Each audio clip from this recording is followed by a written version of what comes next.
Madame, Monsieur, bonsoir et merci de votre fidélité à ITV en ce 26 février 2020. Le nouveau coronavirus donne des sueurs froides au monde entier. Même la Suisse, où il ne se passe quasiment rien, est impactée. Et aujourd'hui, des médecins sénégalais déconseillent donc les rassemblements. On va voir la colonne vertébrale du journal tout de suite. Quasiment centenaire, le château du plateau dakarois a été remis à neuf du sol au plafond. C'est le château d'eau. Il a été réceptionné ce jour. Du coup, ses capacités de stockage ont été largement renforcées au grand bonheur des résidents du centre-ville de Dakar et de l'île de Gorée. Le coronavirus est donc dans tous les esprits. Le collège ouest-africain des chirurgiens s'est invité dans le débat en nous prévenant qu'il est risqué de susciter des attroupements et des réunions en grand comité. Le bon chirurgien, c'est donc aussi le chirurgien qui n'opère pas. Nos frères et sœurs catholiques ont entamé ce mercredi le carême pour 40 jours. Le carême, c'est donc bien sûr le jeûne, mais aussi et surtout la prière, la bienveillance et le soin des autres. En Inde, les nationalistes semblent ne plus vouloir regarder les musulmans de là-bas en photo. C'est un gros cordon sanitaire qu'il y a à présent entre les deux communautés. Et tout cela est attisé par une loi scélérate privant les musulmans de nationalité indienne. Une guérilla urbaine a fait aujourd'hui de nombreux morts. Le président Senghor et les Lébous de Dakar, c'est une vieille histoire faite de respect et de soutien mutuel. Les grands moments de fraternité ont été immortalisés sur pellicule. Nous vous ferons vivre tout à l'heure les temps forts du vernissage. Le développement de tous ces titres dans un petit moment.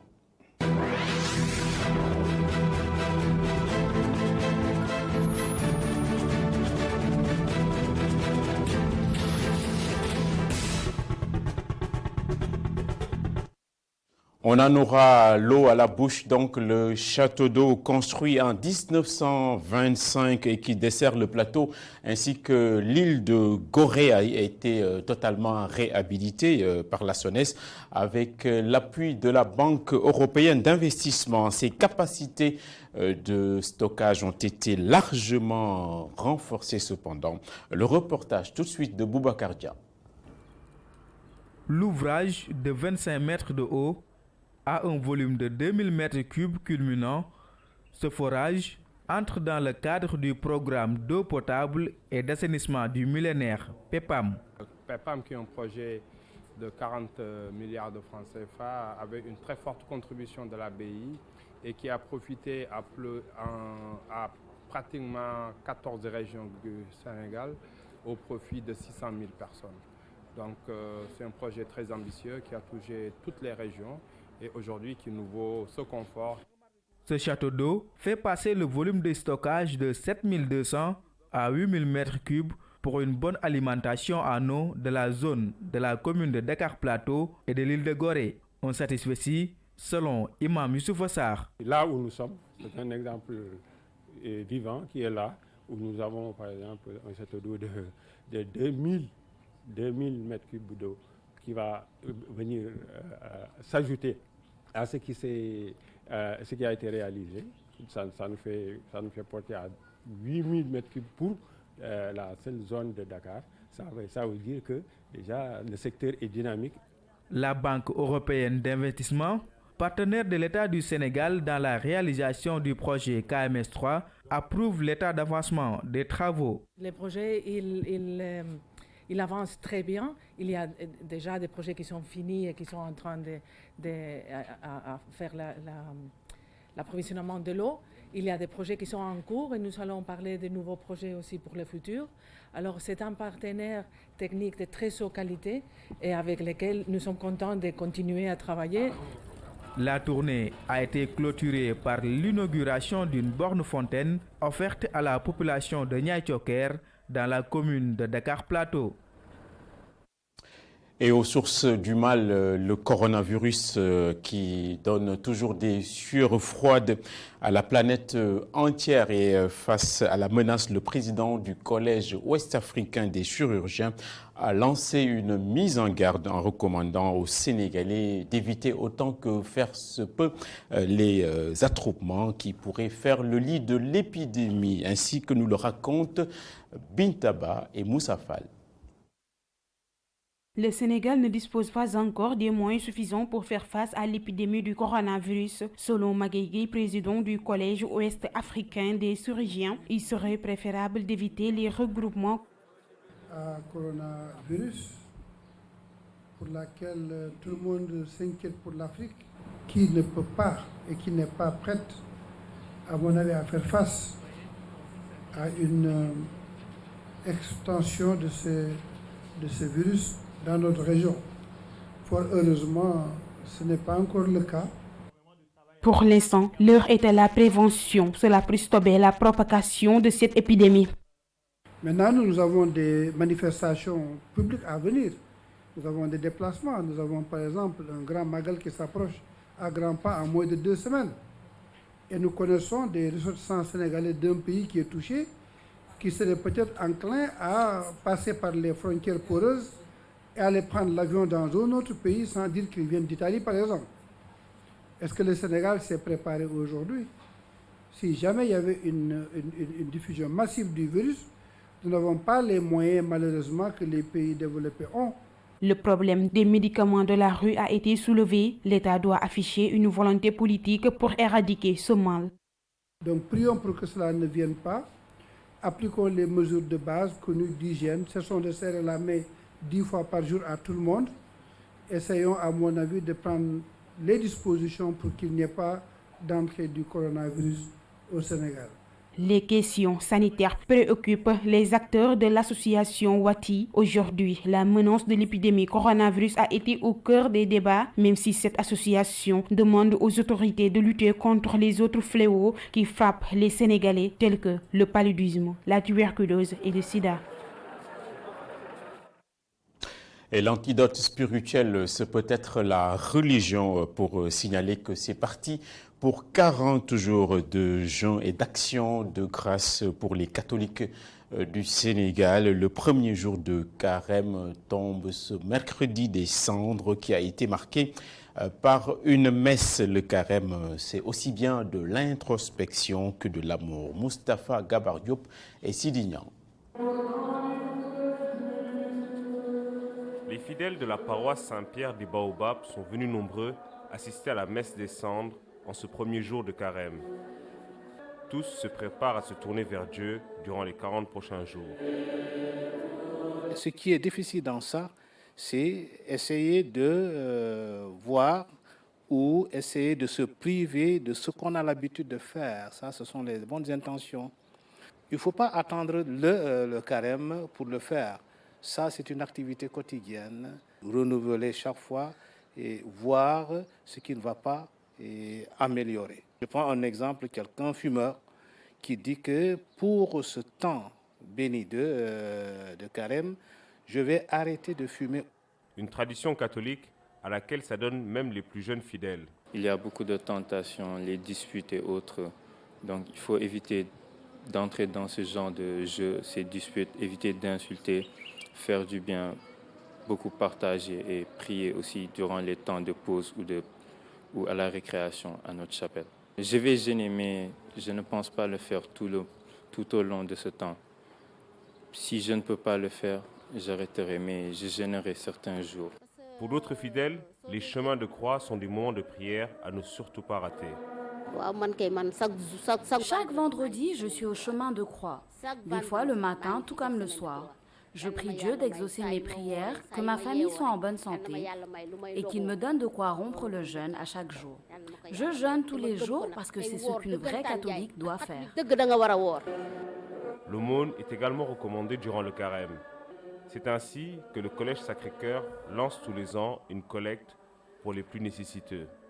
Les efforts de carême, comme on les appelle, mais vous voyez, on récolte pas mal d'argent, mais qui servira Cet argent servira par exemple à aider, par exemple, les pouponnières, les écoles qui en ont besoin, etc., etc.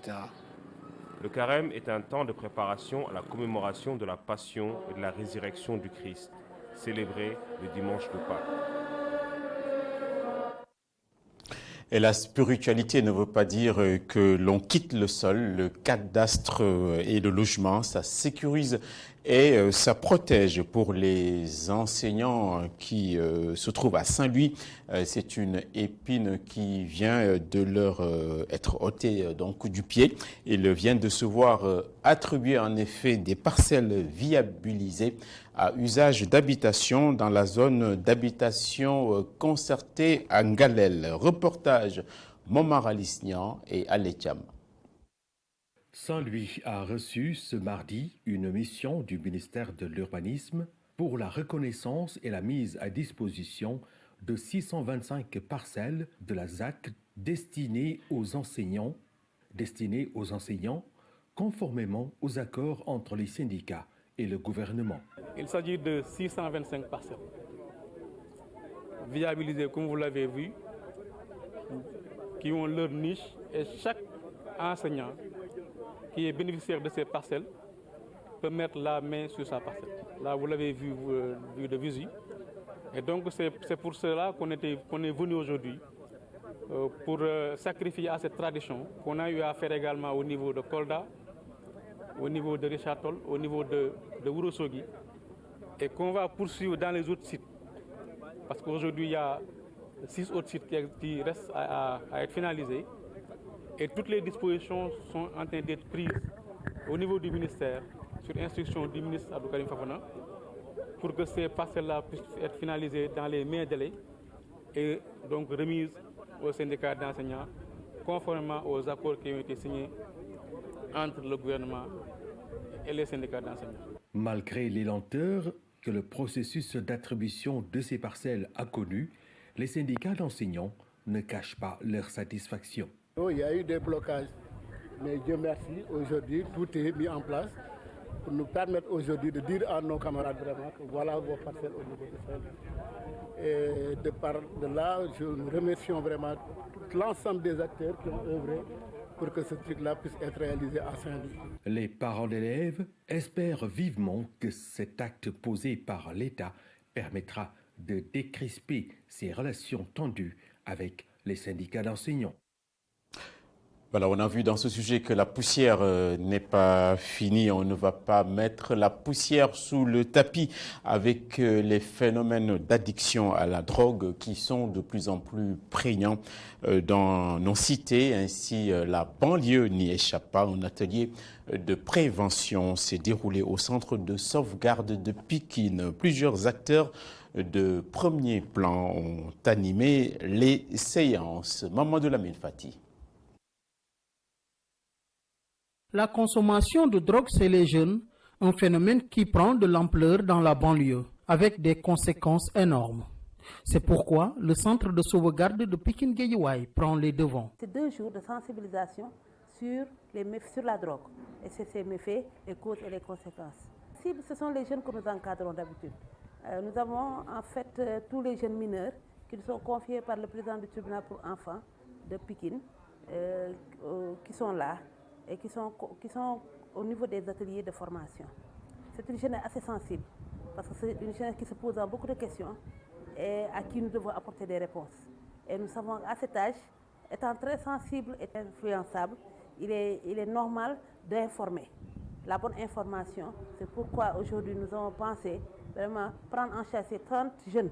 Malheureusement, il y en a beaucoup plus, mais nous pensons pouvoir démultiplier cette information-là au niveau des ateliers et au niveau des classes pour les sensibiliser sur la drogue et ses méfaits. Pour le chargé des programmes du centre Jacques Chirac, spécialisé dans la prise en charge des drogués, la conscientisation et l'implication des jeunes peuvent jouer un rôle important dans la lutte contre la drogue. Les jeunes utilisent surtout les inhalants et le cannabis. Mais aujourd'hui, il y a de plus en plus de produits qui sont en tout cas vendus dans les écoles. Vous en avez entendu parler des Jakarta et tout. C'est des produits qu'on propose aux jeunes et peut-être des bonbons qui, semble-t-il, ont une teneur en principe actif de drogue. et qui aide ces jeunes-là à être dépendants et un peu les pousser à entrer dans la consommation de drogue. C'est un ensemble de produits qui sont fréquents chez les drogues et qu'on propose aux jeunes. Je pense que le message qu'il faut, c'est d'abord de faire comprendre c'est quoi les drogues, parce que c'est important qu'ils puissent comprendre c'est quoi les drogues. Parfois, des gens rentrent dans la consommation parce qu'ils ne connaissent pas ce que c'est que la drogue. Ensuite, de les faire comprendre que la consommation de ce produit-là a beaucoup de conséquences, surtout chez les jeunes. Parce que vous savez, quand on entre jeune, quand on débute jeune la consommation de drogue, il est plus difficile de s'en sortir. Donc il faut faire en sorte qu'ils comprennent qu'aujourd'hui, ils n'ont pas intérêt à entrer dans la consommation parce qu'il y a beaucoup de dégâts que ça peut faire, il y a beaucoup de conséquences qui peuvent en découler. Et aussi ensuite de les faire comprendre qu'eux, ils peuvent être des acteurs de sensibilisation et d'information à l'endroit de leur père. Je pense que s'ils le comprennent comme ça peut aider quand même à régler ce problème-là dans les écoles, dans les quartiers et puis dans les familles. Pour accompagner le programme, Pencum Dakar a apporté sa contribution dans la lutte contre la drogue chez les jeunes. C'est dans ce cadre que le préfet avait demandé aux chefs de service déconcentrés de l'État qui sont ici à Guédiawaye et qui travaillent sur la protection de nous présenter leur plan d'action et qu'on puisse les appuyer à aider les enfants, à protéger les enfants, à les aider vraiment à sortir de ces problèmes qui est vraiment un problème très sérieux au niveau de Guédiawaye. Parce que nous avons, au niveau de Guédiawaye, nous avons partagé des ateliers avec les communes, mais le problème de la drogue était vraiment un problème que toutes les communes avaient discuté. Donc c'est pour cela que la Fédération Pencum Dakar s'est engagée à financer les activités de l'ensemble des acteurs qui s'activent sur la protection, surtout les services déconcentrés, sur le problème de la protection. La synergie des actions et des acteurs, la meilleure stratégie pour lutter contre la drogue chez les jeunes. Le centre de sauvegarde de Pikine-Guédiawaye, Pencum Dakar et les autorités judiciaires de la banlieue l'ont compris et s'engagent ensemble. Et la bouée de sauvetage des jeunes, c'est l'école et non pas dans les méandres. En dépit de l'instabilité qui agite l'école sénégalaise, le Haut Conseil du dialogue social annonce tout de même une lueur d'espoir. Le HCDS a lancé une plénière pour l'adoption d'une feuille de route sur 10 ans. Nous allons entendre tout de suite la présidente du Conseil, du Haut Conseil, donc à son passage sur la Petite Côte. Elle a été interrogée par Alioune Kane. Le troisième jour, comme nous l'avons annoncé aussi, est consacré à l'éducation. Lorsque nous faisons le point de la marche de l'institution, l'éducation a toujours occupé une place centrale. Le secteur public de l'éducation et de la formation. Et notre défi, le premier, c'était de pouvoir stabiliser de façon durable ce secteur. Mais vous conviendrez avec nous que jusqu'à ce jour, c'est un secteur dans lequel il y a des turbulences. Nous n'avons pas également manqué de les adjoindre à toutes nos formations au cours de la pré-rentrée que nous tenons ici à Saly. Ils seront avec nous le jeudi et nous allons discuter avec eux surtout des voies et moyens pour sortir justement de cette situation. Parce que, si vous vous rappelez, ils ont eu à organiser une marche à Thiès.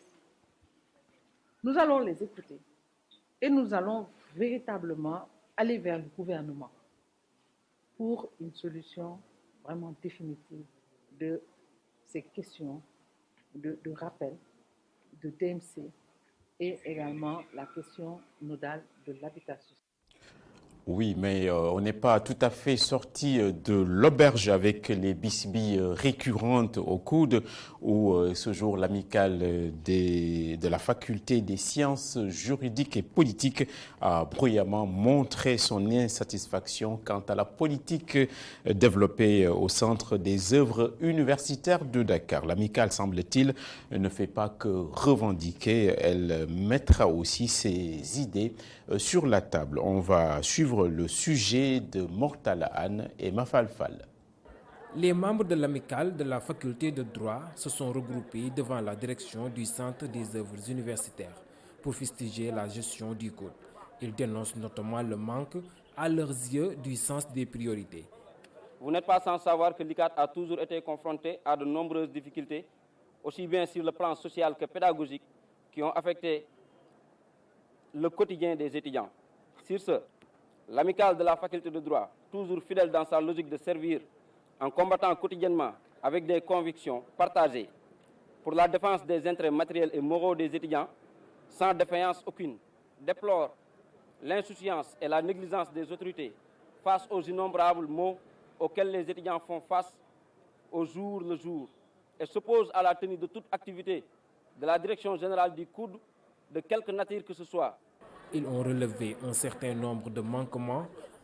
Nous sommes radicalement opposés à ce que des activités de festivité priment sur les questions sociales les plus urgentes et les plus élémentaires que nous dénommons les questions de l'heure. Nous pouvons citer les problèmes liés à la restauration qui constituent l'une des plus grandes difficultés de l'université, du fait de la condition de restauration inadaptée et l'irrespect des normes d'hygiène standards. Il y a aussi le manque d'eau notoire et l'insalubrité dans les pavillons, constitue l'enfer des étudiants depuis des années. Pour les problèmes médicaux, on peut aussi citer le manque de médicaments, le manque de matériel sanitaire, la lenteur de la construction du nouveau service médical. L'amicale se dit prête à faire l'impossible pour l'amélioration des conditions de vie des étudiants. Ses membres exhortent les responsables du campus à poser des actes concrets dans ce sens. Et nous allons retrouver le microclimat de la Petite Côte avec la deuxième phase de Promoville pour ce qui concerne la commune donc de Mbour qui a été lancée par le ministre de l'Équité sociale et territoriale. 6 milliards vont être dégagés dans le cadre de la réalisation et la construction de projets routiers, de voirie et d'assainissement. On va entendre le ministre qui répondait aux questions de Alioune Kane. Visiter les chantiers réalisés à partir de la première phase financée par l'État du Sénégal et la Banque africaine de développement sur un linéaire d'à peu près 6 km 850. Nous avons parcouru en tout cas les zones concernées, et plus donc là où aussi on a mis les systèmes d'assainissement au niveau de Mbour 1. Nous avons écouté les populations qui ont exprimé leur satisfaction par rapport non seulement à la voirie qui est éclairée, mais aussi à cette voirie assainie. Et cela répond parfaitement aux préoccupations des populations exprimées, préoccupations que M. le Président de la République a bien voulu apporter des solutions. Donc la première phase maintenant étant terminée, nous venons de procéder au lancement de la deuxième phase de Promoville financée par la Banque islamique de développement pour un montant de 6 milliards de francs CFA pour un linéaire de plus de à peu près, disons, 9 km. Promoville apporte des solutions. Cela veut dire que Promoville est en train de changer le visage des centres urbains du Sénégal et c'est ce que le président de la République a bien voulu faire, effectivement, en mettant en place ce programme qui est Promoville, qui intervient en milieu urbain.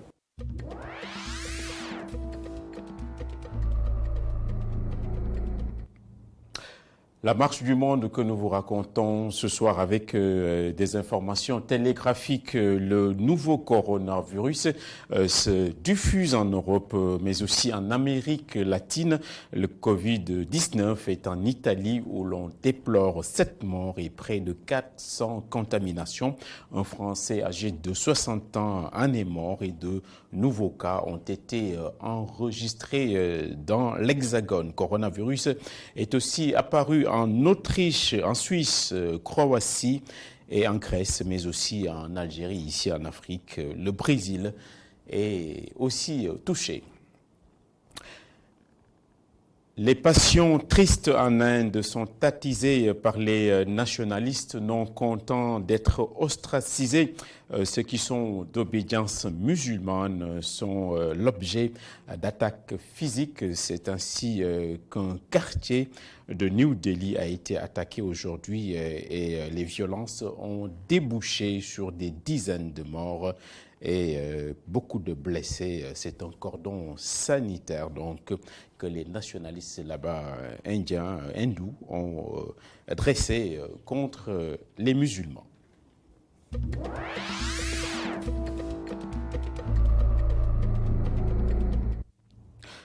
Le dernier virage de ce journal, il est éminemment culturel. Pour faire un bon film, il faut souvent et d'habitude réussir le rôle du méchant. Les jeunes réalisateurs et producteurs de films ont dû maintes fois l'entendre à l'école et de toute évidence, ils ont pris l'initiative de se lancer dans de nouvelles aventures. En quoi faisant?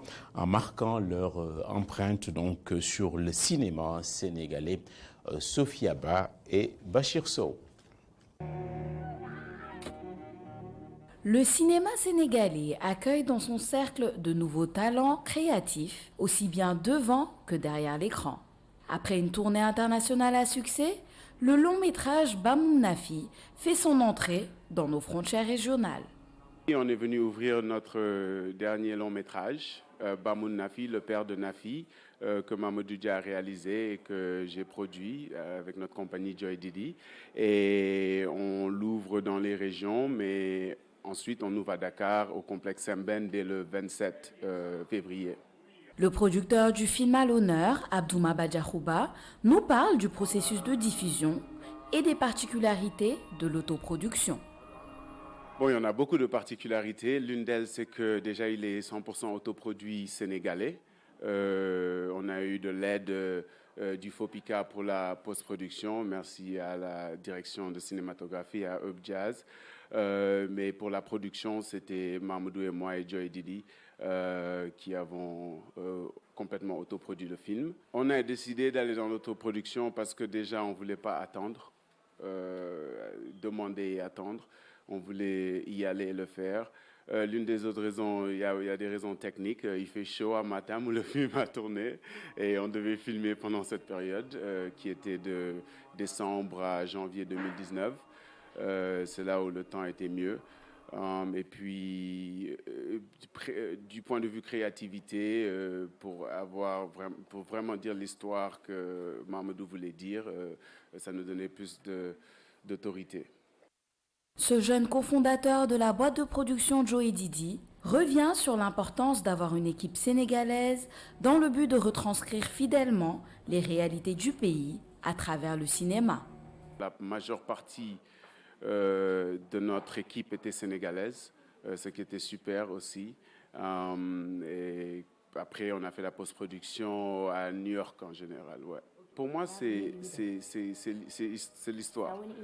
Beaucoup de nos histoires ont été transférées par langue. Maintenant qu'on a le pouvoir du cinéma, au lieu de laisser d'autres personnes en dehors du Sénégal raconter nos histoires, on peut les raconter nous-mêmes. Et maintenant, dans 100 ans, dans 150 ans, je vois le cinéma comme en fait les hiéroglyphes de notre réalité. Bamoun Nafi sera en projection ce jeudi 27 février à partir de 18h au complexe Ousmane Semben. Un rendez-vous à ne pas manquer.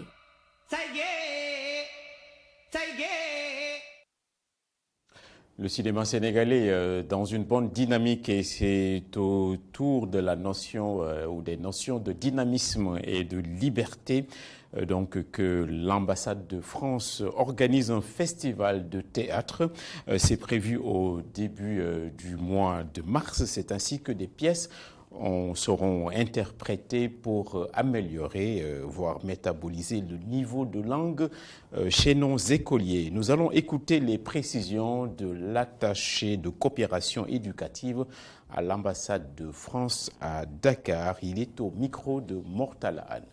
Ce festival permettra de réunir plus de 700 élèves issus de 12 écoles un peu partout au Sénégal, depuis Saint-Louis en passant par la Somone, Saly et aussi beaucoup d'écoles à Dakar, des écoles à programme sénégalais, des écoles à programme français qui vont pendant ces différentes journées jouer des pièces issues de recueils qu'on appelle les pièces de théâtre 10 sur 10.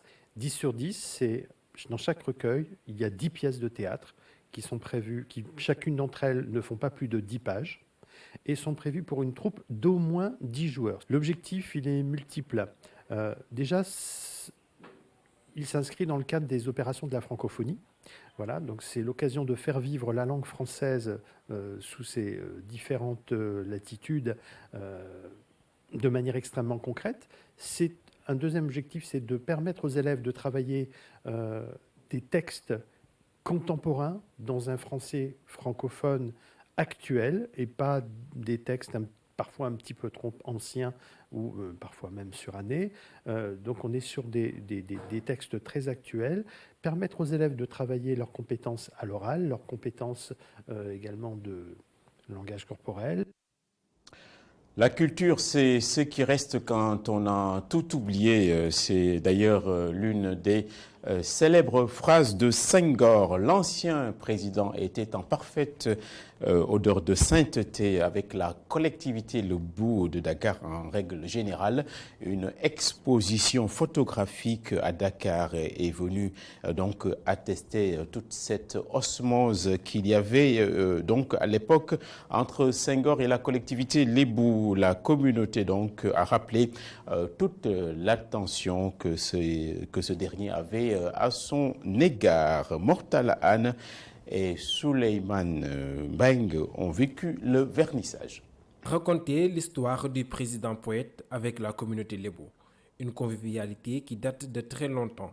Le Senghorium est mis en place dans ce sens pour pérenniser l'œuvre et les actions menées par Senghor. On a remarqué que le président Senghor, qui durant son magistère, il a beaucoup fait pour les artistes, mais en retour, on n'a pas constaté, on n'a pas vraiment vu le retour du bâton pour le président Senghor. Senghor aime à dire que j'ai commencé avec les Lebou et à la fin, lorsque j'ai quitté, il m'a accompagné.